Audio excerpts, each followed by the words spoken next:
rokok itu sudah dikemas menjadi sesuatu yang terasa manis, tidak berbau tembakau, terkesan tidak ada nikotin, ada aromanya, dan bahkan sampai sekarang dianggap tidak berbahaya. Jadi yang dihirup itu apa? Uapnya yang berasal dari larutan, dan pelarutnya itu yang sebetulnya cukup berbahaya. Bahayanya itu nggak cuma di rokok yang itu tadi sendiri modifikasi, tapi alatnya itu sendiri juga berbahaya.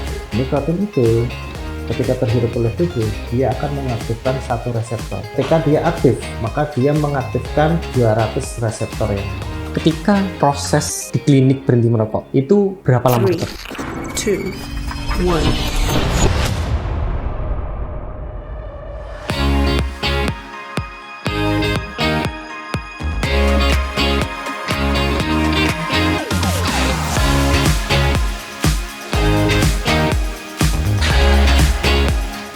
Gelombang suara kami akan meningkatkan kesehatanmu. Halo Sobat Sehat Sutomo, berjumpa kembali di podcast kanal informasi dan edukasi Sutomo.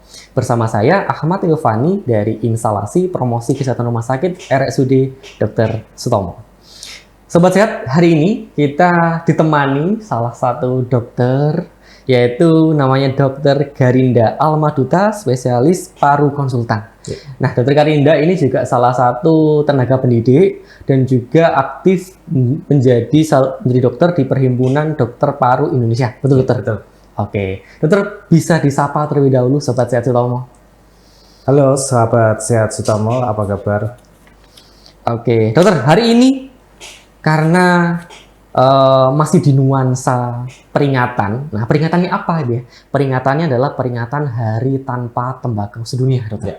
Yang bertepatan kemarin adalah di tanggal 31 Mei 2025. Nah, Sobat Sehat perlu diketahui kalau Hari Tanpa Tembakau ini itu diperingatinya tidak hanya di Indonesia, betul ya, dokter ya, tapi di seluruh dunia. Dan temanya pada tahun ini itu adalah terkait unmasking the appeal, yaitu membongkar tipu daya. Wah, apa yang ditipu daya? Siapa yang ditipu gitu ya. Mungkin pertanyaan pertama adalah kenapa tema ini muncul? Kenapa temanya adalah membongkar tipu daya? Siapa yang ditipu? Siapa yang menipu? Monggo, dokter. Baik, terima kasih Sobat Sehat Sutomo. Jadi kita dalam peringatan Hari Tanpa Tembakau Sedunia. Kalau Hari Tanpa Tembakau Sedunia ini sebenarnya diturunkan dari World No Tobacco Days. Ya. Betul. Dan ini dicanangkan oleh WHO sejak tahun 1980-an. Ya. Jadi sudah cukup lama sebetulnya.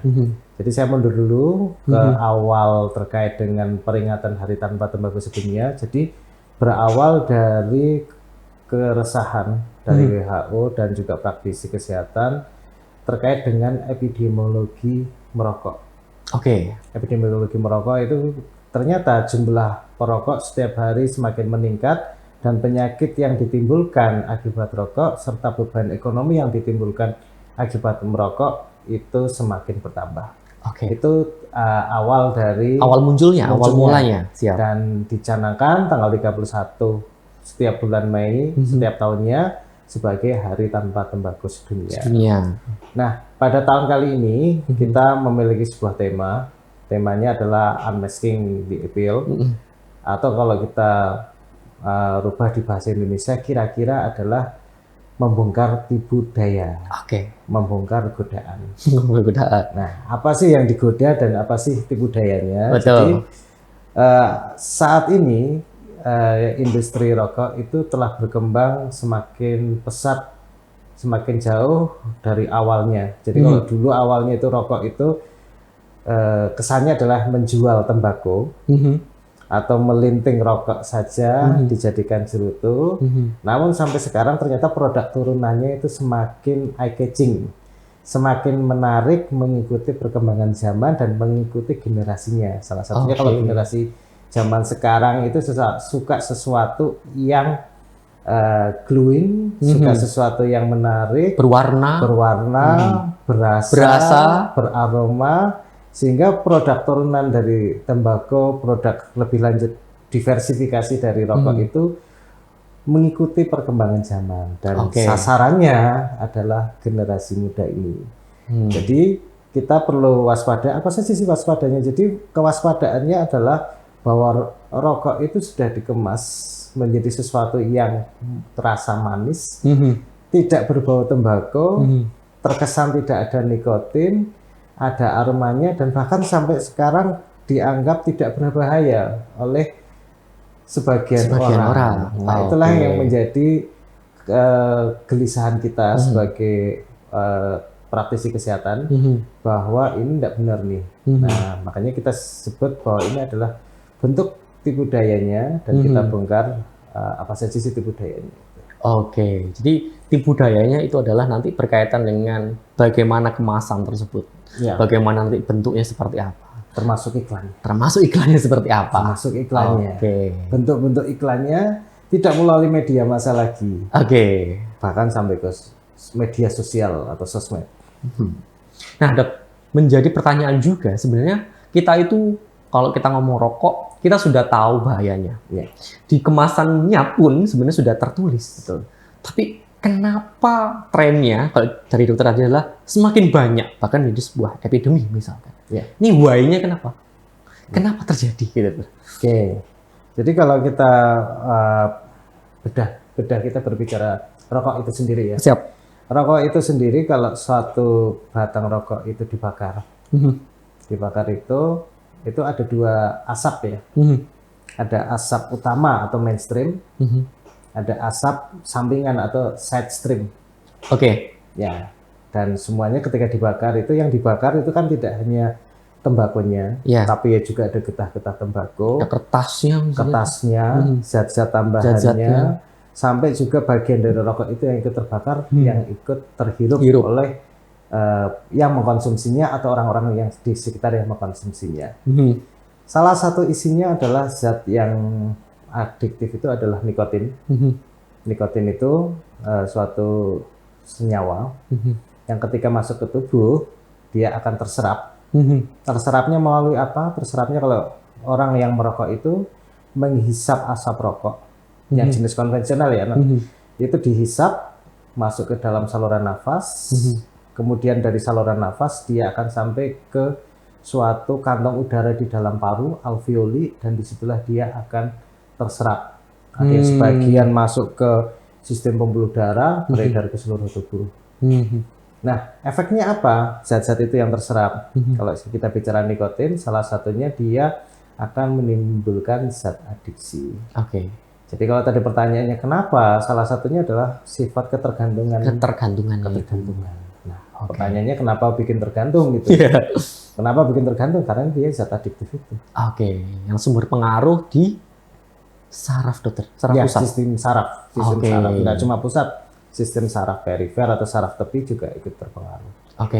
Biasanya kan ada, kalau di peringatan rokok itu kan ada nikotin, ada tar. Ya, kalau tar itu nantinya efeknya lebih ke arah, kalau gigi kuning termasuk, dokter? Termasuk, ya. Jadi bisa dibayangkan kalau ada di pembuluh darah kita, itu juga ikut terpengaruh. Melekat akhirnya di dalam pembuluh darah.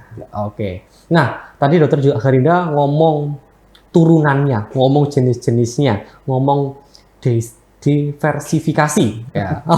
Nah, ini ya sobat sehat ya. Intinya jenis-jenisnya gitu sobat sehat. Nah, apa aja dokter yang baru gitu ya? Kalau umum kan ngelinting sudah tahu sobat sehat ya kan. Terus yang dibungkus rokok yang di warung-warung sudah tahu sobat sehat. Nah, yang terbaru apa dokter? Mungkin nanti bisa dibantu dengan gambar ya. Iya, siap. Kalau kita kelompokkan ya rokok. Kita kelompokkan. Saat ini. Itu kalau ada yang membagi rokok itu saat ini menjadi 3 bagian. Ada 3 bagian, yaitu rokok konvensional. Rokok konvensional itu kita kenal sebagai burning tobacco, tembakau yang dibakar. Jadi yang masuk ke dalam kelompok ini adalah yang membakar tembakau. Yang membakar tembakau itu contohnya adalah paling gampang ya rokok kretek, rokok filter, kretek filter, rokok klobot, apapun itu bentuknya. Cerutu termasuk, dokter? Cerutu termasuk, rokok pipa juga termasuk. Itu dibakar. Jadi produknya yang konvensional yang selama ini kita kenal dan mungkin dijual di toko-toko itu adalah burning tobacco. Nah, kemudian tadi ceritakan ada rokok diversifikasi. Diversifikasi berikutnya adalah generasi selanjutnya. Yaitu rokok yang diuapkan. Siap. heated, ya diuapkan ya, heated yang diuapkan. Jadi yang dihirup itu apa? Uapnya, Yang berasal dari yang berasal dari larutan. larutan. Oke. Ini adalah model untuk rokok elektronik, e-cigarette, vape, vaping, apapun namanya, sisa, itu adalah bentuk dari rokok yang diuapkan, Oke. ya, yang diuapkan.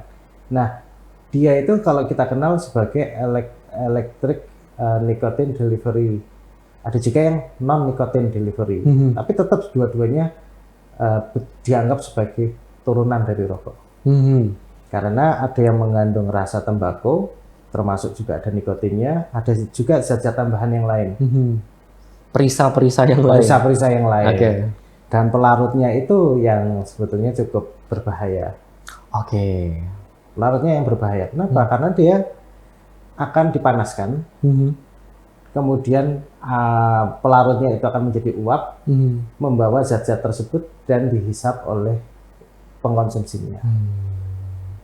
Itu saat ini untuk yang disebut sebagai e-cigarette atau rokok elektrik itu sudah sampai generasi kelima. Jadi ada generasi 1, generasi 2, generasi ketiga, generasi keempat dan kelima. Saya tidak perlu jabarkan itu, tapi prinsipnya sudah berbagai teknologi semakin berkembang, semakin muncul, termasuk jenis-jenis zatnya yang ditambahkan. Nah itu cara mengkonsumsinya adalah diuapkan. Jadi kalau kita lihat bentuk rokok elektrik ya, itu pasti ada cartridge-nya, ada pemanasnya, ada baterainya, ada kontainer yang mengandung yang tempat untuk mengisi, tempat laritan, sama ada mopisnya, tempat untuk menghisapnya. Bentuknya macam-macam. Ya ada yang kecil, ada yang sampai besar, ada yang pipih, ada yang lonjong gitu. Nah itu yang tadi yang bentuknya adalah mengikuti selera zaman ya. Betul. Nah, ada yang cuma dikalungkan gitu bentuknya, dikalungkan terus kayak ballpoint gitu. Ya, itu ada. Nah itu adalah salah satu bentuknya. Apakah berbahaya? Tetap berbahaya. Biasanya orang-orang itu mengiranya karena kadarnya itu, kan bisa diatur mas kadarnya. Misalkan saya milih yang tanpa nikotin kan bisa, kan nggak bahaya. Nah itu bagaimana tuh? Nah, sekarang saya malah balik bertanya. Zat pelarutnya apa? Zat pelarutnya itu ada yang berbasis air, ada yang berbasis minyak. Ya lebih mudahnya itu. Jadi paru kita itu kalau bernafas itu kan fungsinya adalah menghirup udara segar. Betul. Yang dihirup adalah udara.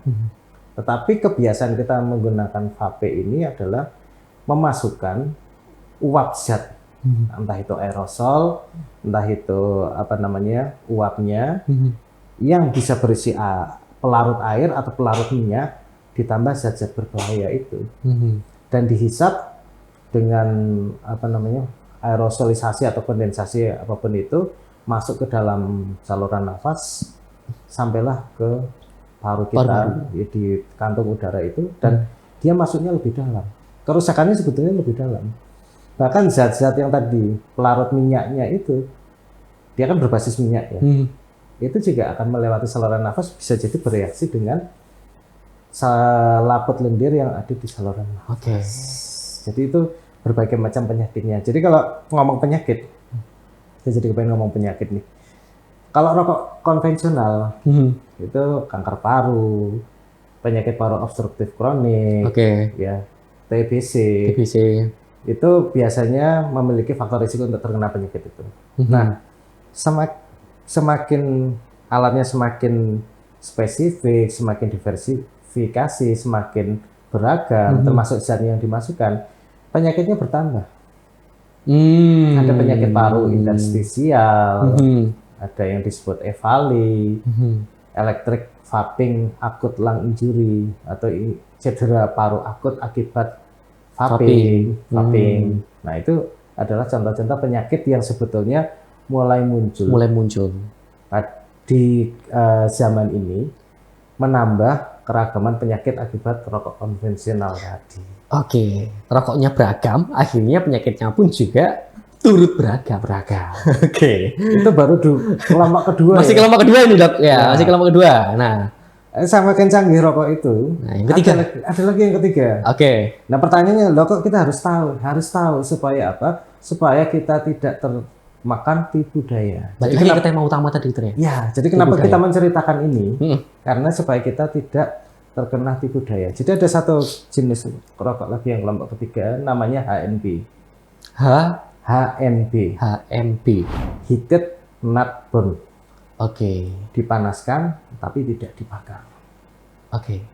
Jadi kalau kita lihat ini di jalan-jalan itu mulai ada rokok jenis baru, rokok cara baru atau apapun itu Iya. iklannya Dengan gitu. pengiklanan yang menarik. Ya, menarik, dan dia dijualnya bukan di toko-toko, bukan di supermarket, tapi dijualnya ada di suatu counter, bahkan online, bahkan harus menjadi member. Oke. Ya, nah itu Heated Not Burn itu adalah bentuknya, mungkin ada tagarnya salah satu Acquit Ordinary Smoking. Saya tidak harus menyebutkan mereknya, tapi dia bentuknya adalah dimasukkan mirip ke apa tadi, ke rokok elektrik, Elektrik. tapi dia dipanaskan sampai 300 derajat. Itu liquid apa serbuk atau Serbuk, serbuk? sebagian besar adalah serbuk. Oh, oke. Dan klaimnya adalah tidak ada asap, padahal Oke. ada asap itu. Oh. Tetap ada asap saking panasnya, jadi zatnya itu semakin, partikelnya semakin kecil. Jadi dia dipanaskan dengan 300 derajat. Dan tidak ada asap ini yang bisa menjadi kita tertipu daya. Ya itu. Dari sudut pandang konsumen atau dari sudut pandang sasaran misalnya. Ya.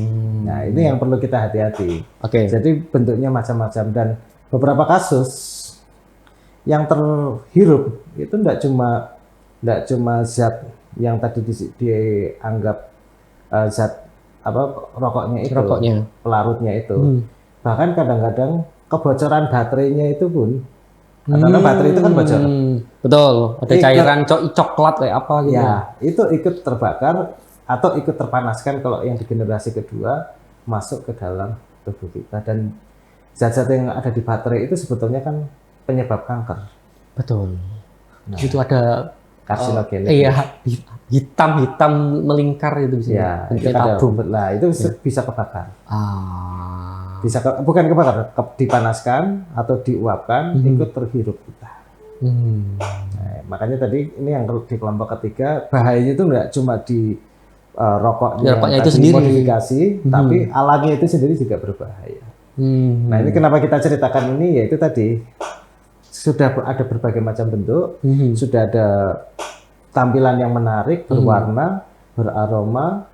Nah itu adalah yang perlu kita waspadai. Oke, jadi ada 3 kelompok tadi itu ya. Setidaknya 3 kelompok.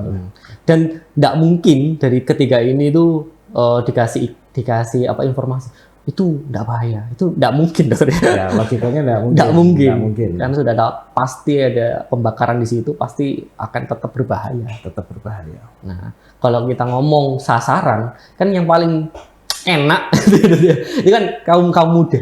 Ya. Itu kan sasaran yang paling mudah untuk ditipu daya. Ya. Nah, itu dari dokter sendiri bagaimana tuh melihat fenomena yang seperti itu? Jadi sekarang ada kecenderungan istilahnya sustainabilitas ya. Artinya keberlangsungan dari industri itu adalah menyasar konsumen-konsumen baru. Supaya dia menjadi perokok pemula, kemudian dia menjadi pengkonsumsi rokok. Nah itu jadi kalau kita lihat, makanya kan sebenarnya iklannya rokok itu tidak boleh dipasarkan dengan sasaran adalah anak-anak, itu tidak boleh. Atau dijual di dekat sekolahan. Termasuk iklannya itu tidak boleh terlihat dari area sekolah sebetulnya. Ada aturannya. Oke. Makanya kalau kita lihat di berbagai perda, perda itu peraturan daerah, itu ada kawasan tanpa rokok. Itu tidak hanya rokoknya saja, tetapi iklan rokok itu pun diatur. Jualnya juga nggak boleh dekat dengan sekolah, apalagi di dalam lingkungan sekolah itu nggak boleh. Kemudian iklannya itu juga tidak boleh berseliweran dalam radius pandang di sekolah. Itu ideal dari kawasan tanpa rokok itu seperti itu. Saya kalau melihat iklan rokok itu salah satu iklan yang tidak menampilkan benda rokoknya itu Ya. adalah iklan rokok. Biasanya itu iklannya itu kayak lifestyle olahraga, terus berpetualang, Ya. terus naik mobil jeep gitu. Itu kan membuat mungkin kaum muda itu merasa keren ketika melihat iklan-iklannya seperti itu. Bahkan kalimat-kalimat di dalam iklan rokok itu eye-catching juga, Dokter. Ya. Ya, ada kalimat yang berima, jadi kayak keren apa gitu. Jadi Menggugah semangat. menggugah semangat sekali. Ya. Nah, itu ya Pak Dokter, sebagai teman-teman muda kira-kira seperti Ya. apa?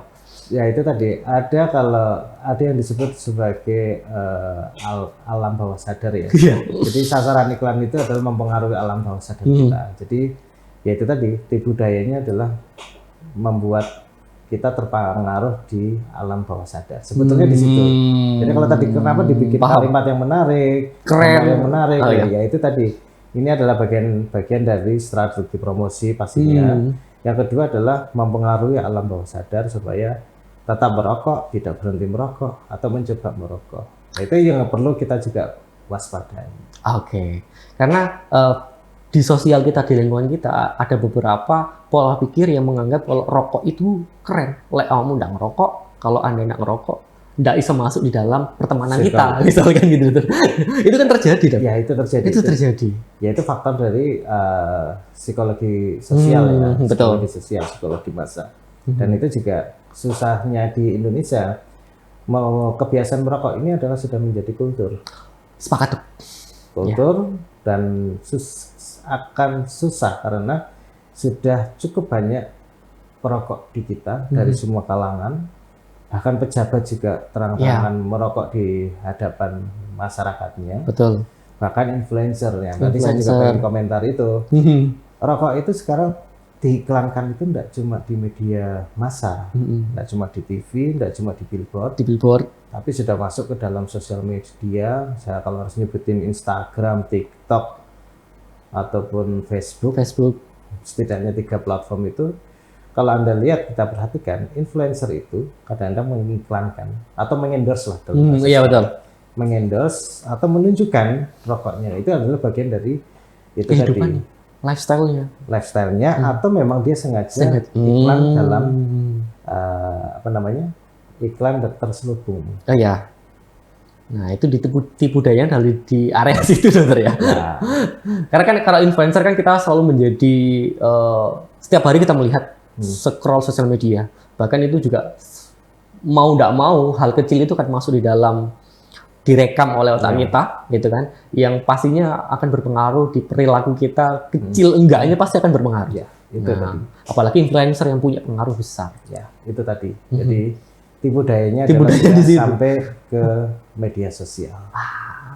Oke, siap. Nah, kalau kita ngomongin, Dokter, perokok itu sendiri, apakah kalau tadi kan rokoknya ada jenisnya? Kalau dari perokok sendiri, apakah ada tahapan-tahapan sebelum dia menjadi perokok candu gitu ya? Tahapannya seperti apa? Mulai dari awal terpapar gitu misalkan, enggak? Oke, jadi sebelumnya kita akan juga sampaikan untuk karena kita fasilitator di klinik berhenti merokok. Oke. Biasanya ketika kita memiliki klien, ya saya tidak menyebut pasien, tapi biasanya kita sebut klien. Kita melakukan profiling terhadap klien kita. Klien ini yang datang ke kita ini apakah benar-benar seorang perokok atau bukan perokok atau mantan perokok. Oke. Nah, kita harus melakukan profiling dulu. Kemudian nanti kita akan melakukan penilaian. Penilaiannya adalah kalaupun dia seorang perokok, profilnya itu sebetulnya mengarah kemana? Apakah dia terkait dengan adiksi yang nanti akan saya jabarkan? Adiksinya ini terkait adiksi fisiologis atau adiksi psikologis, sosial atau sosial bahkan. Nah, itu nanti biasanya kita ada semacam questionnaire, pertanyaan-pertanyaan. Dan kemudian nantinya juga kita akan terakhirnya adalah melihat pada saat datang ke kita, dia itu pengen berhenti merokok enggak? Oke, kita tanya niatnya dulu. Nah, Niatnya dulu. Nah, niatnya pengen berhenti merokok dan seberapa niat atau seberapa dalam niatnya itu. Nah, itu mungkin nanti kita akan bisa telaah. Nah, menjawab pertanyaan tadi, kalaupun bagaimana seseorang bisa menjadi perokok, saya sebut kapan sih seseorang disebut sebagai perokok? Oke. Seseorang untuk bisa disebut sebagai perokok, dia dalam seumur hidupnya harus sudah menghabiskan 100 batang. 100 batang. Ya, 100 batang maka dia adalah seorang perokok. Kalau kita ibaratkan menjadi bungkus sekitar berapa tuh? Bungkus kan satu bungkus sekitar 12 sampai 16. 20 lah paling nggak. Iya, 20 itu. Berarti ada 5 bungkus. 5. Jadi kalau seseorang dia sudah, apalagi dalam 1 tahun ya, Iya, 1 tahun. dalam 1 tahun dari kita ketemu nih misalnya sampai 1 tahun ke belakang, kira-kira ada 100 batang enggak? Ada 5 bungkus. 5 enggak? bungkus. Kalau iya, maka dia adalah seorang perokok. Oke. Jadi definisi perokok itu kita juga punya definisi. Atau di luar 1 tahun tadi, Anda pernah enggak dalam satu masa menghabiskan 100 batang? Satu waktu, ya, berarti dia seorang perokok. Perokok. Ya. Untuk menjadi seorang perokok itu pasti dia mengawalinya ya, pasti diawali pada awal-awal kehidupannya, nah itu pada usia muda, usia anak-anak, usia sekolah atau bahkan usia dewasa dia mau mulai belajar merokok, itu pasti ada titik startnya. Iya. Nah, kenapa sih rokok ini menjadi perhatian? Karena begitu dia menghisap rokok, dia menghirup zat anggapannya adalah nikotin itu tadi ya. Iya, yang adiksi tadi. Adiksi tadi. Nikotin itu ketika terhirup oleh tubuh, dia akan mengaktifkan satu reseptor. Oke. Ya, satu reseptor ya. Reseptor ini diaktifkan oleh nikotin.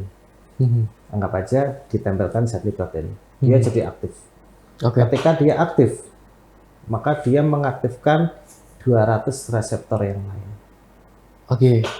Ya, 200 reseptor yang lain aktif, itu dia mulutnya kebuka.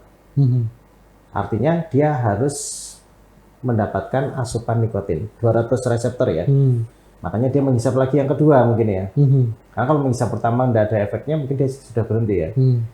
Nah, ketika dia menghisap kedua, berarti ada 201 reseptor ya yang aktif, yang teraktifkan oleh nikotin.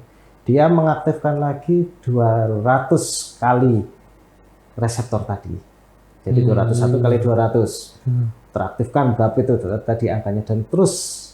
Nah, ketika dia aktif, dia ada waktu paruhnya. Ketika sudah waktu paruhnya sudah tinggal setengahnya tuh habis, mulutnya kebuka lagi reseptornya itu.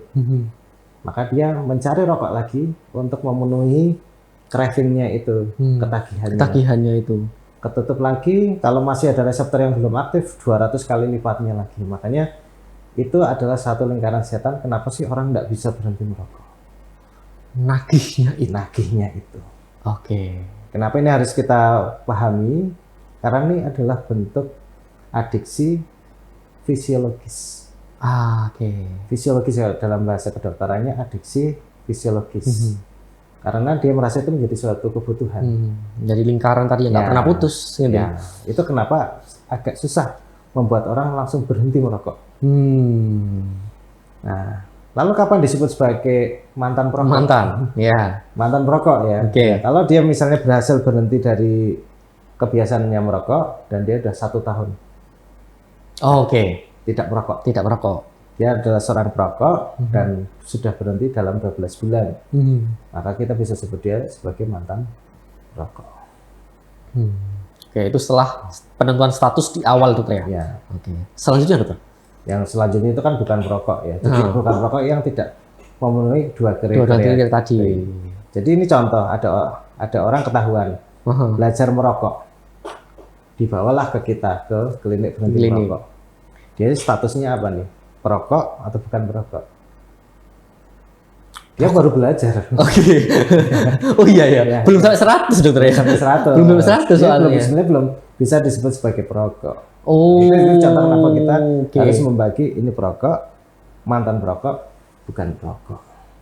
Walaupun dia pernah menghisap 1 batang, tapi ketika dia tidak terpenuhi, sebetulnya dia belum masuk. Yang baru mencoba-coba itu. Iya, masih tahap awal coba-coba. Nah, itu biasanya pada anak-anak itu yang di ketahuan. Ya, sekolah mungkin orang tuanya.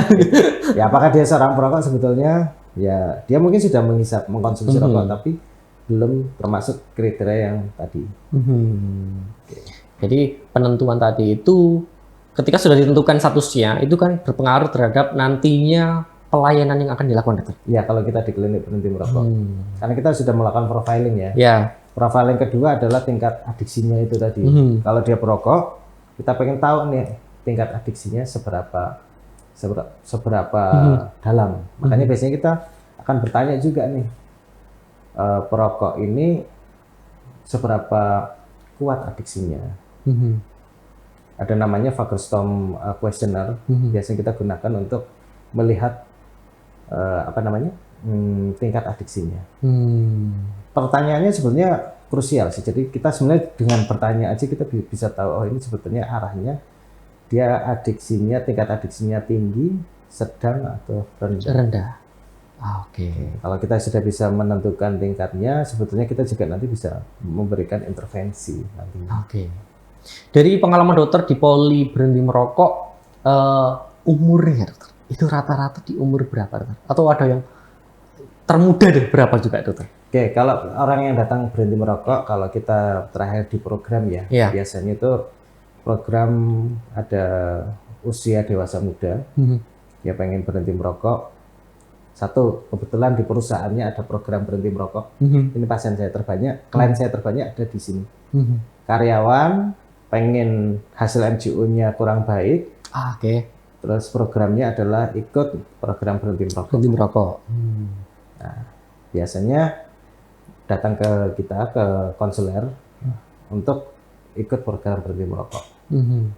Kebanyakan dewasa muda. Dewasa muda. Ya, ada juga yang sudah sudah usia lebih lanjut. Biasanya sudah ada gejala atau penyakit. Oh, kalau yang sudah usia lanjut ya. Usia muda juga ada yang sudah bergejala. Ya. Sekarang saya jadi ada serangan jantung, habis serangan jantung, terus saya pengen berhenti merokok, tapi saya tidak bisa mengatasi kecanduannya. Apa yang saya harus lakukan? Biasanya datang ke klinik berhenti merokok. Oke. Nah, ketika proses di klinik berhenti merokok itu berapa lama dokter? Terus faktor-faktor pendukungnya terkait keluarga dan lingkungan itu seberapa besar nantinya? Jadi saya mungkin ceritakan sedikit tentang programnya ya. Iya, siap. Kalau program berhenti merokok itu biasanya kita tentukan program 3 bulan. 12 minggu. 12 minggu biasanya kita harapkan adalah setiap 2 minggu kita akan pantau. Baik pantau datang atau pantau dari jarak jauh, telemedicine. Nah, sebelum memulai program, biasanya kita tentukan dulu tadi skala motivasinya. Ya, siap. Jadi kita pengen tahu, setelah kita tentukan profilnya, motivasinya sebenarnya Bapak itu benar-benar pengen berhenti merokok atau enggak? Niat dah, Mbak. Ya. Ternyata pengen ya. Nah, kita biasanya ada pertanyaan-pertanyaan khusus ya. Nanti ada, kalau sudah datang ke klinik berhenti merokok, pertanyaannya adalah, oh ini memang keinginannya kuat, skalanya kuat. Kalau skalanya kuat, kita akan minta Bapak kapan berhenti merokok, mencoba untuk berhenti merokok atau memutuskan berhenti merokok. Pada tanggal itulah kita catat, dan pada saat itulah program berhenti merokok berjalan. Ya walaupun selama 12 minggu. 12 minggu. 12 minggu itu kita pengen lihat selama 12 minggu apakah seseorang yang menjalani program benar-benar berhenti merokok atau ada godaan. Ada godaan. Atau ada yang disebut withdrawal syndrome, gejala putus nikotin. Gimana itu? Gejala putus nikotin. Kan dia berhenti untuk mengkonsumsi nikotin. Oh, ada reaksi di dalam tubuhnya. Ada semacam dalam tanda petik sakom. Bagaimana dia mengatasinya? Kuat tidak mentalnya? Terus kembali merokok atau tidak? Itulah yang kita amati selama 12 minggu. Dan ada metode-metode yang kita berikan kepada yang bersangkutan. Itu yang 3 bulan dokter? Kalau ya 3 bulan. Harapannya setelah 3 bulan dia sudah bisa membiasakan dirinya untuk tidak merokok. Dan itu kita ikuti. Sebetulnya diikuti sampai 1 tahun. Kenapa 1 tahun tadi? Karena tadi biar menjadi statusnya berhenti merokok. iya berhenti merokok. Ya, itu tadi pada titik dia mulai berhenti sampai 1 tahun dia tidak ada merokok, maka dia sudah bisa disebut sebagai Mantan perokok. Jadi kenapa tadi kita mendefinisikan itu? Ya karena ada Programnya itu. Oh, oke, paham. Tapi misalkan dari orangnya, saya pengen dokter, tapi godaan saya terlalu berat. Ya, itu tadi identifikasi. Iya memang ya. Godaannya apa? Godaannya apa gitu ya? Tadi kan ada pertanyaan, bagaimana peran keluarga kan? Iya. Ya, satu, Dukungan gitu. keluarga harus ikut mendukung. Mhm. Orang-orang di sekitar juga harus ikut mendukung. Mhm. Lingkungan kerja juga harus ikut mendukung. Dan biasanya kita menyampaikan untuk mendeklarasikan. Mendeklarasikan, Ya. menyampaikan kalau program. Ya, saya sedang ikut program berhenti merokok. Tolong saya didukung. Siap. Jangan ajak saya merokok. Siap. Jangan tunjukkan saya korek untuk membakar rokok. Jangan tunjukkan saya asbak. Jangan tawari saya rokok. Jangan beri saya rokok. Mhm. Dan harapannya orang-orang yang di lingkungannya juga memberikan dukungan.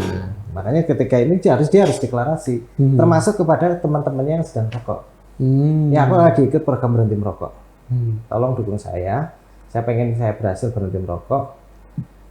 Tolong dukung saya. Gitu. Walaupun temannya juga masih merokok. Gitu. Tapi deklarasi harus berani ngomong gitu. Oh. Ya, sebetulnya itu sama kayak lagi kalau orang puasa kan juga semuanya juga pasti akan menyesuaikan. Oh, saya lagi puasa. Gitu. Gampangannya seperti itu. Oke. Jadi memang lingkungan itu juga sangat poinnya besar dokter ya dalam membuat nanti perilaku berhenti merokok itu menjadi berhasil. Ya. Oke. Nah, ini terkait tubuh nantinya ketika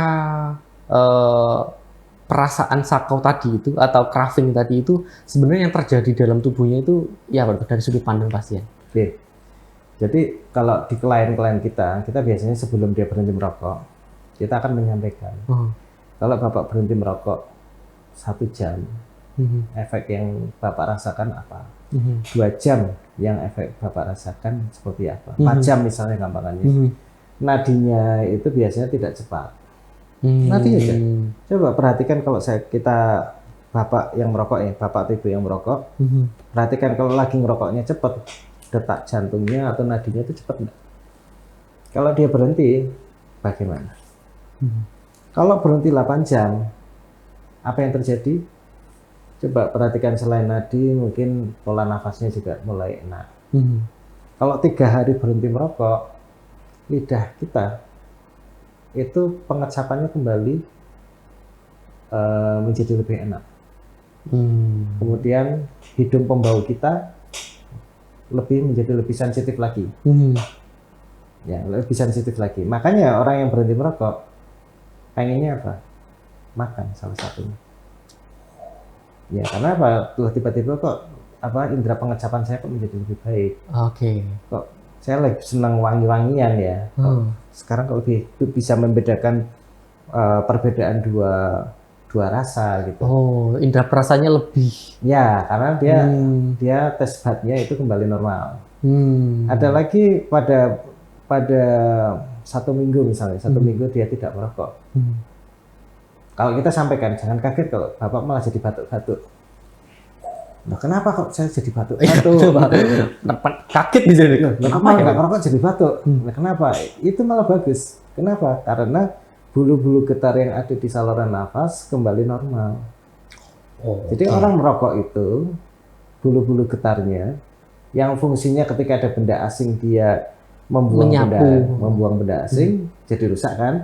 Tapi begitu dia berhenti merokok dia kembali regenerasi.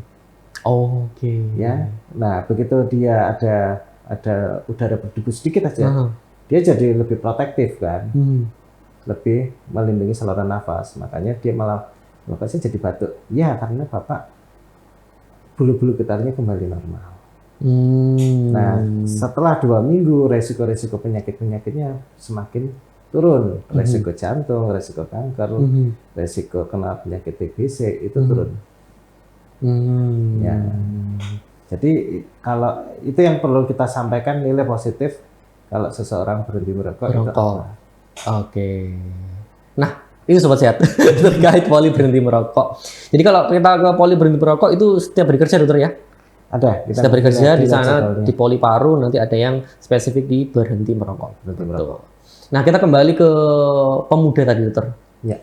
Apa yang bisa dilakukan seorang pemuda gitu ya, biar nggak terjerumus di dalam lingkaran tadi? Apa poin penting harus dipahami sebagai seorang pemuda? Ya, dia katakan tidak pada rokok. Udah.